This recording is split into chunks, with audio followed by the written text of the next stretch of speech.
Hello दोस्तों, आज हम जानने वाले हैं यूपीएससी एग्जाम की बुक लिस्ट के बारे में। क्योंकि बहुत सारे एस्पिरेंट्स का डाउट होता है कि हमें यूपीएससी एग्जाम क्रैक करने के लिए कौन सी बुक्स पढ़नी चाहिए, कौन सी एनसीईआरटीज पढ़नी चाहिए और किस सब्जेक्ट के लिए कौन से कोचिंग सेंटर के नोट्स को रेफर करना चाहिए। आज हम इस वीडियो में सभी डाउट्स को सफाया करेंगे और जानेंगे यूपीएससी एग्जाम के लिए बुक लिस्ट के बारे में। तो हम बात करें ओवरऑल देखें तो यूपीएससी एग्जाम के अंदर जो सब्जेक्ट होते हैं वो 5 होते हैं जो मेजर होते हैं। इसमें से एक पहला है पॉलिटी, दूसरा है इकोनॉमिक्स, तीसरा है ज्योग्राफी एंड चौथा है हिस्ट्री और पांचवा साइंस एंड टेक। इसमें जो पॉलिटी, इकोनॉमिक्स, ज्योग्राफी और हिस्ट्री है ये ज़्यादा वेटेज रखते हैं कंपेरेटिवली साइंस एंड टेक। यदि हम पाँचों को मिला के हम ये भी कह सकते हैं 5 पिलर्स ऑफ यूपीएससी एग्जामिनेशन। अब हम जानते हैं पॉलिटी के लिए कौन सी एनसीईआरटी पढ़नी चाहिए और कौन सी स्टैंडर्ड बुक पढ़नी चाहिए। तो यदि हम बात करें एनसीईआरटी की तो जो 11th की एनसीईआरटी होती है वो इनफ होती है पॉलिटी के लिए। यदि आपके पास टाइम है तो आप 6th to 12th पढ़ सकते हैं, बट आपके पास यदि टाइम नहीं है तो आप एनसीईआरटी 11th क्लास की रेफर करें। यदि हम स्टैंडर्ड बुक की बात करें जो कि सभी टॉपर्स बताते हैं, एम लक्ष्मीकांत सफिशेंट होती है पॉलिटी के लिए, वो प्री एग्जाम के लिए भी और मेंस एग्जाम के लिए भी। यदि आपने पॉलिटी जिसे हम PSIR कहते हैं, यदि आपने ऑप्शनल सब्जेक्ट लिया है तो आपको और बुक्स पढ़नी पड़ेंगी, अदरवाइज पॉलिटी के लिए इनफ है।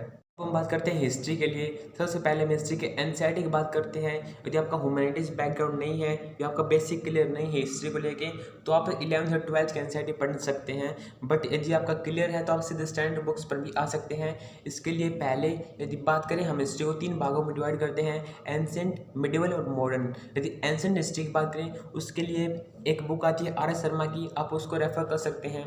यदि मिडिवल हिस्ट्री की बात करें उसके लिए बुक आती है सतीश चंद्रा की, आप उसको पढ़ सकते हैं। और यदि मॉडर्न हिस्ट्री की बात करें तो उसके लिए 2 बुक आती हैं, स्पेक्ट्रम या बिपिन चंद्रा, आप कोई सी भी पढ़ सकते हैं, but most of the topper spectrum को रेफर करते हैं।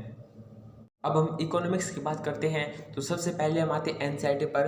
तो इसमें आपको जो 11th की एनसीईआरटी है जिसके 2 भाग हैं आपको दोनों पढ़ने हैं, बट 12th के अंदर 2 पार्ट है, माइक्रो और मैक्रो। उसमें से आपको मैक्रो पढ़ना है क्योंकि माइक्रो आपके काम करने हैं कि उसमें बहुत ज़्यादा कैलकुलेशन वगैरह हैं, दैट इज़ वेस्ट हैं तुम्हारी प्रिपरेशन के अंदर। फिर यदि हम स्टैंडर्ड बुक की बात करें उसमें संजीव वर्मा की आती है, एक रमेश सिंह की आती है, तो आप दोनों में से कोई सी रेफर कर सकते हैं। यदि संजीव वर्मा की बात करें तो वो ज़्यादा लेंथी भी नहीं होती है, रिविजन मल्टीपल टाइम हो सकता है, बट रमेश शर्मा की आती है वो लेंथी आती है, रिवीजन करने में आपको परेशानी हो सकती है। यदि हम बात करें करंट के टॉपिक में, आपको जो इकोनॉमिक के कोई भी सर्वे आते हैं उन पर ज़्यादा फोकस करना है और प्रत्येक साल जो बजट आता है वो भी आपको अपनी नोटबुक में लिखना है और उसको रिमेंबर करना है। यदि इसमें इकोनॉमिक्स के अंदर आप किसी कोचिंग सेंटर के नोट्स को रेफर कर सकते हैं। इकोनॉमिक्स के लिए जो मुरनाल सर हैं उनके भी नोट्स को रेफर किया जाता है, तो आप वो भी पढ़ सकते हैं ड्यूरिंग योर प्रिपरेशन। अब हम ज्योग्राफी पर चलते हैं तो इसमें हम एनसीईआरटी की बात करें तो इसमें आपको 11th और 12th के एनसीईआरटी को पढ़ना है और पढ़ने के बाद उसका मल्टीपल रिवीजन भी करना है। यदि हम मैपिंग की बात करें तो उसमें आपको किसी भी कोचिंग सेंटर या कोई भी जो फेमस एटलस है उसको आप ले सकते हैं, या आपकी वॉल, आपके रूम के अंदर वॉल के ऊपर कोई मैप भी चिपका सकते हैं। यदि हम बात करें इसमें आप किसी भी कोचिंग सेंटर के नोट्स की भी हेल्प ले सकते हैं, कोई भी जो रिप्यूटेड है जैसे दृष्टि IAS, विजन IAS, इनके नोट्स को रेफर कर सकते हैं। इतना कंटेंट सफिशिएंट है ज्योग्राफी के लिए। यदि आपने ज्योग्राफी ऑप्शनल लिया है तो आप स्टैंडर्ड बुक्स खरीदें और उनको पढ़ें, अदरवाइज 11th 12th की एनसीईआरटी, एटलस और किसी कोचिंग सेंटर के नोट से काम चल जाएगा आपका ज्योग्राफी के लिए। अब हम एनवायरनमेंट की बात करते हैं तो एनवायरनमेंट के लिए एक बुक आती है शंकर IAS की, आप उसको रीड कर सकते हैं क्योंकि मोस्ट ऑफ द टॉपिक आप ज्योग्राफी के अंदर पढ़ चुके होते हैं, क्योंकि जो एनवायरनमेंट और ज्योग्राफी होता है दोनों ओवरलैपिंग होते हैं, इसलिए आप शंकर IAS की बुक को पढ़ सकते हैं फॉर एनवायरनमेंट।